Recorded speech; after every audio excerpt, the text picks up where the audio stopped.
Hello and welcome back to my another new video. Before starting the video, please subscribe my channel and do like, comment and share. তো আজকের ব্লগটা basically harvesting নিয়ে কিছুটা হচ্ছে shopping, আমাদের শাড়ির shopping নিয়ে। এখন তো শীতকাল চলে এসছে, আর শীতকাল এলেই আমাদের বাড়ির যে উঠোন সেটা সব সময় ফুলে ভর্তি থাকে, ফুল গাছ শাকসবজি এগুলোতে ভর্তি থাকে।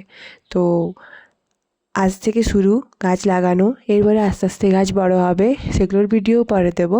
আজ না হয় হারভেস্টিং করা যাক। আর মাটি খোঁড়ার সময় কেঁচোগুলো বেরোয়, যদিও বা আমার হাতে ভয় লাগে মাঝে মাঝে, কিন্তু যতই হোক তারা হচ্ছে ফার্মার্স বেস্ট ফ্রেন্ড। সকালবেলাতেই আমি আর বাবা এই যে মায়ের বানানো অপরাজিতার টি খেয়ে লেগে পড়লাম মাটি খোঁড়ার কাজে। আমাদের তো এদিকে চলছে হারভেস্টিংয়ের কাজ, আর এদিকে মা করছিল তখন লাঞ্চের প্রিপারেশন। লাঞ্চে ছিল আমাদের সদ্য পুকুর থেকে আনা চুনো মাছ। বা আমার মাছ এতটা ফেভারেট নয়, তাই মা এত সুন্দর বানায় যে আমি না খেয়ে থাকতে পারি না। আমার চিংড়ি মাছ ছাড়াতেও খুব ভাল লাগে। মা, তুমি হচ্ছে দিদির জন্য পেটি আর আমাদের জন্য কেন চিংড়ি মাছ মৌরলা মাছ আনা করেছ? দিদি হচ্ছে মহারানী, দিদি মহারানী আর আমরা হচ্ছে পাবলিক। পাবলিক। তো এইসব করতে করতেই দেখলাম আমার ফ্লিপকার্টের পার্সেল চলে এসেছে, আর পার্সেল নিতে গিয়ে দেখি আমার বন্ধু নিউ জয়েনিং করেছে। অলরেডি আগেও করতো, বাট আমি জানতাম না। আর দেখতেই পাচ্ছ যে মাটি খোঁড়া শেষ, আর এদিকে কাকিমাকে কিছু একটা বলছিলাম, যেটা নিয়ে কাকিমা হাসছিল। আজকের মেনু কি? আজকের মেনু ডাল, হ্যাঁ, আর এই যে চিংড়ি মোরলা, এগুলো পেঁয়াজ শাক দিয়ে, ঝিঙে দিয়ে, আলু দিয়ে, পেঁয়াজ দিয়ে হেভি চচ্চড়ি। যাই হোক, মায়ের সাথে ফালতু ওকে বাবার কাছে গেলাম, তখন দেখি বাবা মাটিতে বীজ না সার কিছু একটা ছড়াচ্ছিল। বাবা তোমার কেঁচোগুলোতে গা ঘিন ঘিন করছে না? চাষির ছেলে, কেঁচো বিছে এগুলোতে ভয় লাগা হবে? আর যদি পায়ে ঢুকে যাই? পায়ে কেন ঢুকবো? কেঁচো হচ্ছে কৃষকের বন্ধু। আমি এই মাটি কুড়লাম, আবার দেখবি উপরে ঠিক বাসা দেখা দেবে। মাটিকে উর্বর করে। আর এই যে এই দুটো হচ্ছে ও এক ধরনের সার, যেগুলোকে মিক্স করে মাটিতে ছড়ালে মাটি হচ্ছে অনেক উর্বর থাকে। আমার বাবা পুলিশ, কিন্তু এত সুন্দরভাবে যত্ন করে গাছের।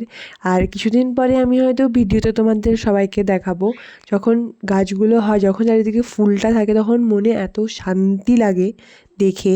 আর এই যে ইনি হলেন কুকু, আর ও হচ্ছে কিচু। যতক্ষণ বাবা সার দিচ্ছে, মাটি খুঁড়ছে, ততক্ষণ ওরা বকে যাচ্ছিল। এটা হচ্ছে পালং শাকের বীজ, আর ওই লালটা হচ্ছে মূলো শাক, আর একটা যেটা আছে ওটা হচ্ছে ধনেপাতা বীজ। বাবা তো আজকে লাগিয়ে দেবে, তো কিছুদিন পর যখন হবে, পুরো উইথাউট এনি পেস্টিসাইড আমরা ওগুলোকে ইউজ করতে পারবো। আর তারপরে দেখে নিলাম আমার পার্সেলটা।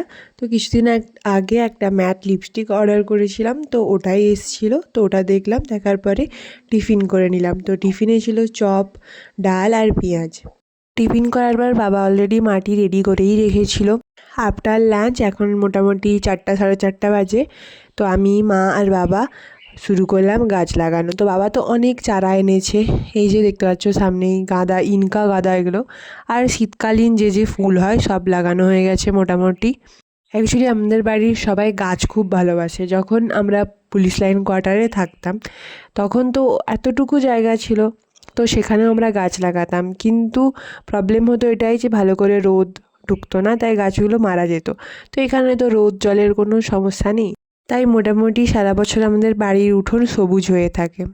আর গাছ লাগানোর পর চলে গেলাম 6টার দিকে আদি মোহিনীমোহন কাঞ্জিলাল, আমাদের মেদিনীপুরে নিউ ব্রাঞ্চ খুলেছে, তো সেখানে শপিং করতে, শাড়ি কিনতে। আর কেন শাড়ি কিনতে গেলাম সেটা খুব জলদিই তোমরা খবর পাবে।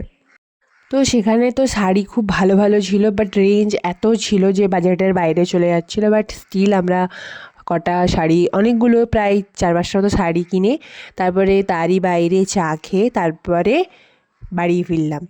তো এইভাবেই গেল দিনটা। তো তোমাদের যদি ভিডিও ভালো লেগে থাকে তাহলে প্লিজ সাবস্ক্রাইব করে দিও and help me to grow. Bye bye.